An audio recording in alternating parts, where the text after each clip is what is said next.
I reserved a $2,800 venue for my son's birthday.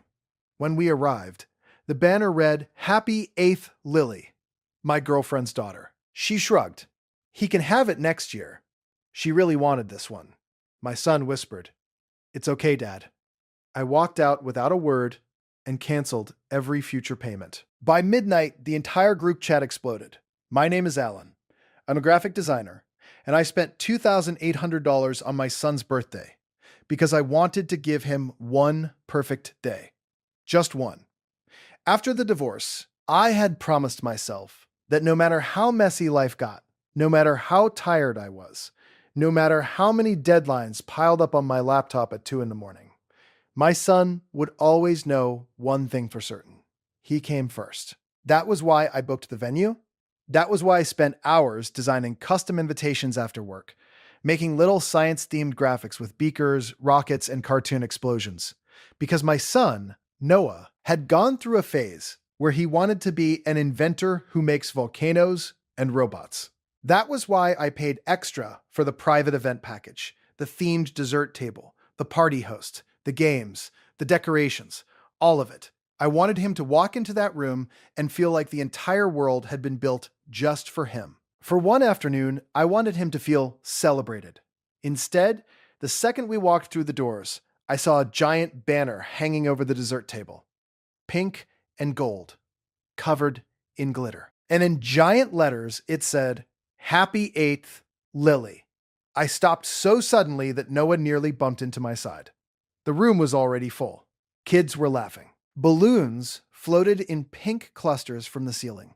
There was a unicorn cake in the center of the table with sugar flowers and a number 8 sparkling on top. The party host was wearing a pastel fairy costume. Even the goodie bags were pink. Nothing in that room belonged to my son. Not one thing. Noah looked up at the banner, then at the cake, then at me. I turned slowly toward my girlfriend, Vanessa, who had arrived 10 minutes earlier, to make sure everything was set up. She stood there holding her phone like this was the most normal scene in the world. I stared at her. "What is this?" She barely even reacted. She gave one small shrug, like I had asked why she picked one tablecloth over another. Lily really wanted this one. I actually thought I had misheard her. "What?" Vanessa sighed, as if I were the one being difficult. "She's been talking about this party for weeks," she said. "And honestly, she was so excited. Your son can have his next year. He's still young. He won't care as much." I just looked at her. She kept going. "I didn't think you'd make such a big deal out of it." That was the moment my chest went cold. Not hot, not explosive. Cold. Because when someone says something that cruel, that casually, it means they've already justified it to themselves 100 times. And then Noah tugged gently at my sleeve. I looked down. He gave me a tiny, brave smile, the kind children wear when they're trying to make pain easier for the adults around them. "It's okay, Dad," he whispered. That almost broke me right there. Not the banner, not the cake, not the stolen party. That. The fact that my 8-year-old son had already learned how to make himself smaller so other people wouldn't feel uncomfortable. I didn't yell. I didn't make a scene. I didn't rip the banner down, even though for one very vivid second I pictured myself doing exactly that.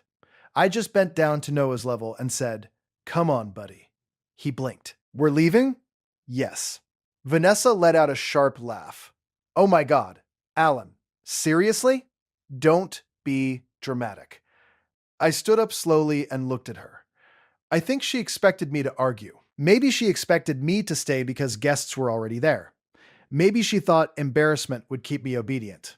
Instead, I took my son's hand and walked out without another word.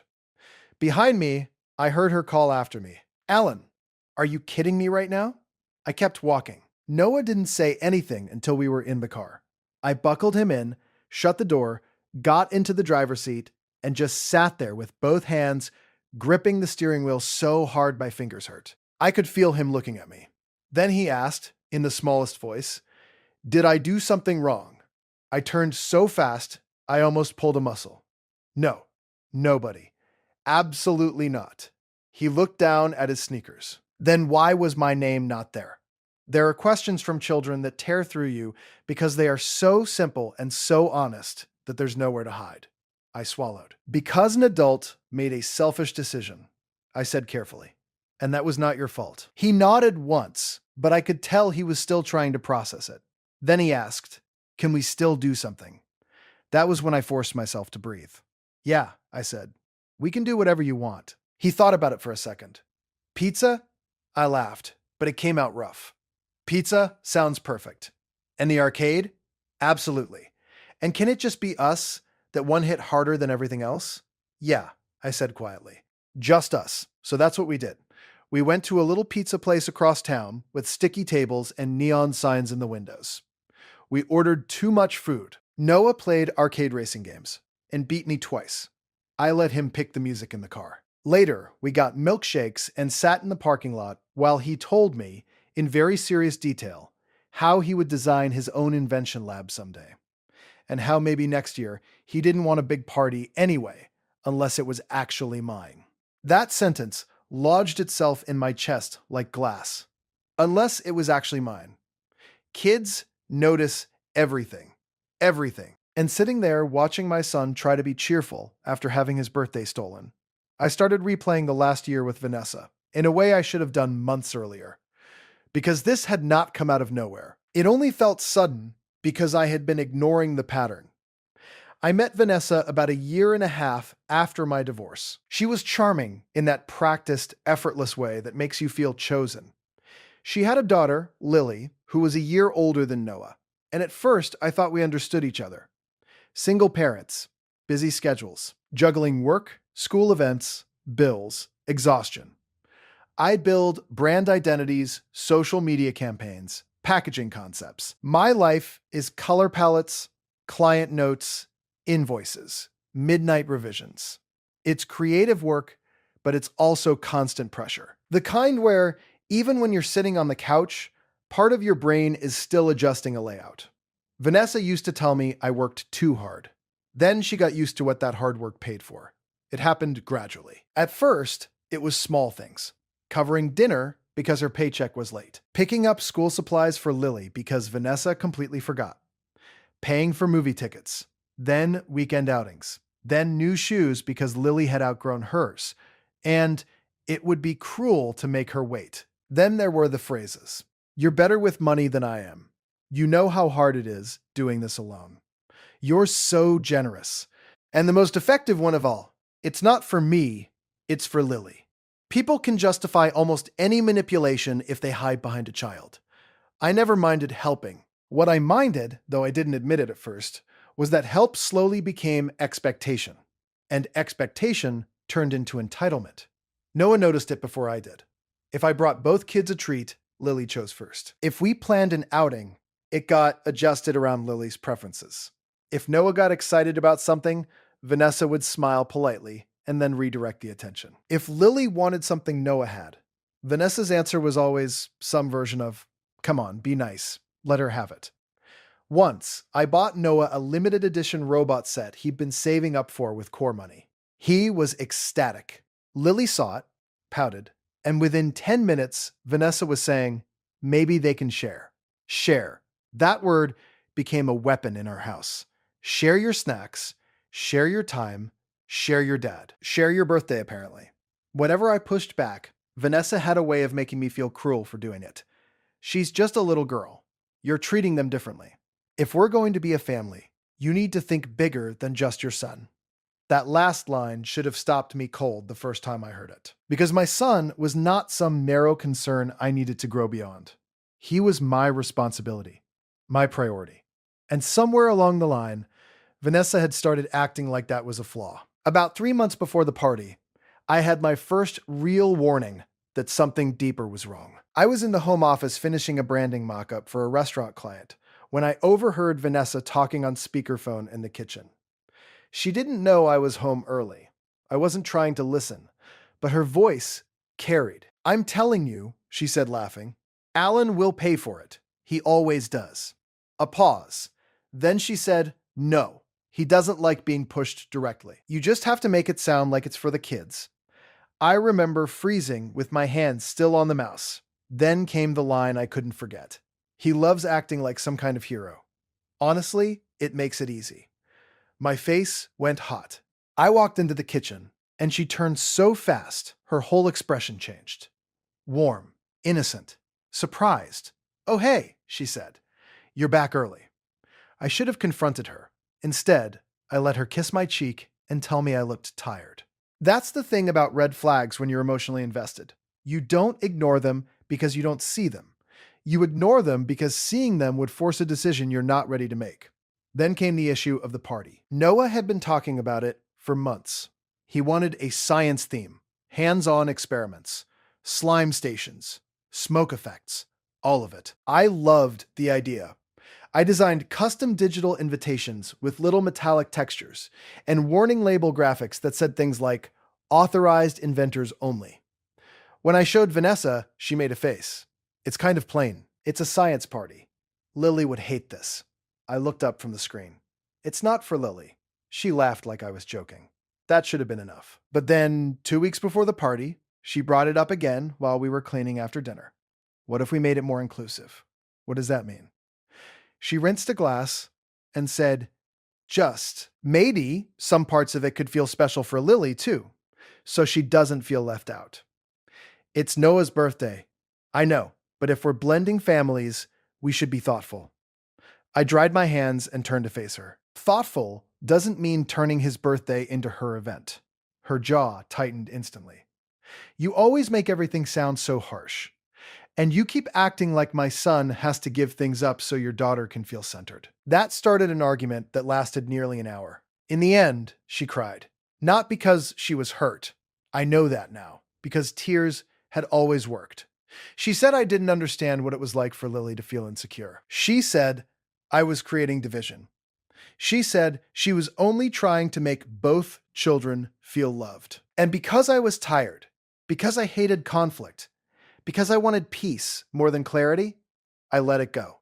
What I didn't know then was that while I was letting it go, she was making calls behind my back. I found that out later, after the pizza place, after the arcade, after I drove Noah home, tucked him into bed, and sat on the edge of his mattress until he fell asleep with dried salt still faintly visible on one cheek. Only then did I finally check my phone.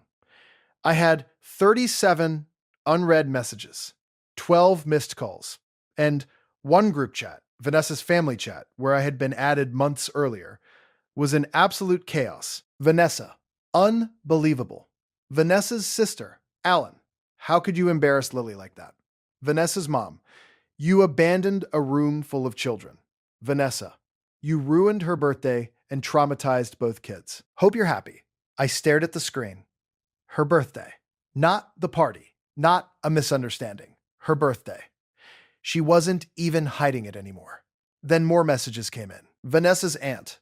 You should have discussed this privately instead of making a scene. Vanessa's brother. Real men don't punish children because they're upset with their partner.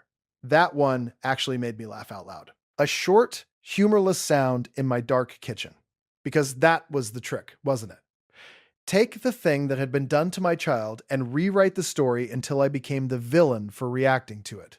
Classic. Vanessa finally called again. This time I answered. "What?" I said. "There was no greeting. You need to send the rest of the payment tonight." I blinked once. "What?" "The venue balance," she snapped. "And the entertainer fee. And the custom cake charge because obviously it went to waste after your little stunt." I actually leaned back in my chair. My stunt. Yes, Alan, your stunt. You walked out and left me to deal with everything. No, I said. I walked out after you stole my son's birthday. Oh my God, can you stop saying it like that? He can have another one. Lily only turns 8 once. I went completely still. There are moments when a relationship doesn't crack. It clarifies. That was one of them. I said very calmly, "Listen carefully. I'm not paying another cent." She laughed sharply. "You signed the contract." "Yes," I said. "And I've already spoken to the venue." That part was true. While Noah had been in the arcade, I stepped outside and made 2 calls. One to the venue manager, one to my bank. The manager had sounded confused at first, then uncomfortable when I explained that the event I had booked for my son had been changed without my consent into a different child's birthday celebration. She checked the file, went quiet, then admitted that Vanessa had contacted them 3 days earlier to update the theme and guest-facing details. She had presented herself as my partner and claimed the changes were approved by me. That was all I needed. I told the manager I was withdrawing authorization for any future charges beyond the non-refundable deposit already paid and disputing any alterations made without my written consent. I followed it with an email before I even got back in the car. Then I called my bank and blocked any further venue transactions attached to that vendor authorization. So when Vanessa demanded payment, all I felt was a strange, steady calm. I canceled every future payment, I said. Silence. Then, you did what? I canceled them. You can't do that. I just did. Her voice rose instantly. Do you have any idea what you've done to me? That question told me everything. Not to the kids, not to Noah, not even to Lily. To me. I stood and walked to the window. What I've done, I said, is stop financing your lies. You are unbelievable. No, Vanessa, what's unbelievable is that you looked at my son's birthday party, replaced his name with your daughter's, and thought I would just stand there and smile. She's a child. So is he. My voice cracked through the apartment so loudly that I startled even myself. For a second, neither of us said anything. Then I lowered my tone. And he knew exactly what happened. She switched tactics instantly. Her voice softened, became wounded. You're overreacting. We could have explained it to him. Explained what? That his father's money matters, but his feelings don't. That's not fair. No, I said. What you did wasn't fair. She tried guilt next. Lily was crying, and Noah was apologizing to me for his own birthday being taken away. That shut her up. For 2 whole seconds. Then, she did what manipulators do when they realize the emotional hooks aren't working. She went ugly. This is why your marriage failed, she hissed. You always need control. Everything has to revolve around you and your kid. There it was. The part of her she usually kept hidden under soft tones and strategic tears. I didn't even flinch. We're done, I said. She laughed again, but there was panic underneath it now. You don't mean that. I do. You're ending a relationship over one party? No, I said. I'm ending it over what the party proved. Then I hung up. I stood there in the dark, with my phone still in my hand, waiting for myself to feel devastated. Instead, I felt something I hadn't felt in months. Relief. Not clean relief, not happy relief. The shaky, exhausted kind that comes right after you stop carrying something heavy you should have put down a long time ago. The group chat got worse after that. Vanessa told everyone I had financially trapped her and humiliated Lily by refusing to support the event. Her mother said I had used money as a weapon. Her sister accused me of being jealous of a child. Someone I barely knew called me bitter. So I did one thing. I sent one message. I booked and paid for my son's birthday. Vanessa changed the theme, cake, decorations, and banner to make it her daughter's party without my permission. My son walked into a room where his own name had been replaced. I removed him from that situation and canceled all future charges. There will be no further discussion. Then I left the chat. That should have been the end of it. It wasn't, because the next morning, I woke up to 3 missed calls from a number I recognized only after checking voicemail. It was Lily's father. We had met exactly twice. I called him back. He answered on the second ring. Alan? Yeah. He exhaled sharply. I just found out what happened. I stayed quiet. Then he said, Vanessa told Lily I couldn't afford to throw her a proper birthday. So you stepped in because that's what family does. I closed my eyes. Of course she had. She told her that? Yep. And now my daughter is confused and upset because she thinks you took her party away after promising it. I leaned against the kitchen counter. For a second, I was too tired to even be angry. Then I said, I never promised her a party. I booked one for my son. She changed it behind my back. I figured, he said dryly. That sounds more like the Vanessa I know. We talked for 20 minutes. By the end of it, I had learned 2 useful things. First, Vanessa had been telling different versions of the story to different people for years, always reshaping facts depending on who she needed sympathy or money from. Second, Lily's father was not absent at all, not in the way Vanessa had described. He was inconsistent, yes. Flawed, yes. Late on some things, frustrating probably, but not the deadbeat villain she'd painted. That mattered less for me than it did for understanding the pattern. Vanessa didn't just manipulate situations. She curated realities. That afternoon, she showed up at my apartment. I didn't let her in. She stood in the hallway with her arms folded, face puffy from crying, though I couldn't tell how much of it was real. "You owe me a conversation." "No," I said. "I really don't." She looked past me, probably checking if Noah was home. He wasn't, thank God. He was with his mom for the afternoon. "Can we not do this out here? We can do it out here." Her mouth tightened. I made a mistake. I said nothing. She tried again. "I was trying to make both kids happy." "No, you were trying to make one child the center of an event that wasn't hers. You're twisting it." "No, Vanessa, I'm finally seeing it clearly." For a second, something hard flashed across her face. Then she switched back to injured softness. "You know how much pressure I'm under. That doesn't give you the right to hurt my son." I didn't hurt him. That was the moment any lingering doubt died. Because if you can look at a child who walks into his own birthday party and sees another child's name on the wall and say that didn't hurt him, then there is something missing in you that I can't fix. I kept my voice flat. "Yes, you did." She stared at me. Then, very quietly, she said, "So that's it? After everything I gave to this relationship?" I almost laughed again, because some people will drain you for months and still speak as if they were the ones pouring. I opened the door a little wider, not as an invitation, but as a clear ending. "That's it." She looked at me for another few seconds, maybe waiting for me to soften. I didn't. Eventually, she left. The weeks after were uglier than I expected. There were social media posts vague enough to avoid names, but specific enough for mutual friends to guess. There were passive-aggressive messages from relatives I had never met.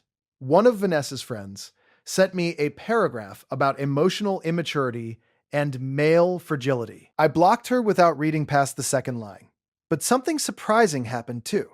Once I stopped defending myself to people committed to misunderstanding me, life got quieter, lighter.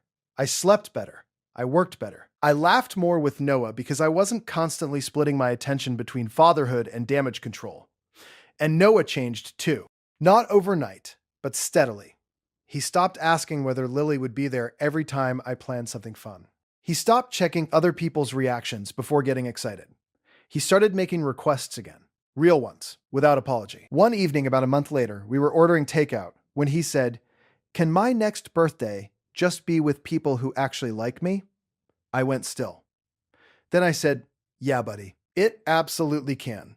He nodded and went back to coloring like he just asked whether we could get extra fries. Kids don't always know how to name betrayal, but they feel its shape. About 6 weeks after the party disaster, I got one final message that sealed everything. It was from the venue manager. She apologized again for the confusion and told me that after reviewing the email trail, they had updated their internal policies about authorization changes for private events. She also said that one of the staff members had remembered Noah from the booking consultation because I had shown them the invitation design on my tablet, and they felt terrible about what happened. Then she offered me something I didn't expect. A discounted rebooking package. No rush, no pressure. Valid for a full year. I stared at the message for a long time. Then I showed Noah. He read it and looked up at me. "Can we do the science one for real?" I smiled. "Yeah," I said. "This time for real." So we did. Not the next week. Not as a rushed replacement. A little later, when it no longer felt like patching a wound and started to feel like building something new, we booked a smaller venue. Better, actually. More hands-on. Less fancy. More him. This time, when he walked in, there was a giant banner over the table. Blue and silver. And in bold letters, it said, "Welcome, Inventor Noah." He stood there, staring at it, with that open, stunned smile children get when joy arrives without conditions. Then he turned to me and threw both arms around my waist. "This one is actually mine," he said. I put my hand on the back of his head and closed my eyes for a second. Yeah, I told him. It is. That was the whole lesson in the end. Not that people can be selfish. I already knew that. Not that money makes some people feel entitled. I knew that too. It was this. The moment your child starts shrinking themselves to make room for someone else's selfishness, your job is not to keep the peace. Your job is to draw the line. I should have done it earlier. I should have noticed faster. I should have trusted that uneasy feeling the first time Vanessa treated my son like an accessory in his own life. But I did do it. When it mattered most, I took my son's hand and walked out. And I don't regret that for a second. Because I'm not raising a boy to believe love means being overlooked.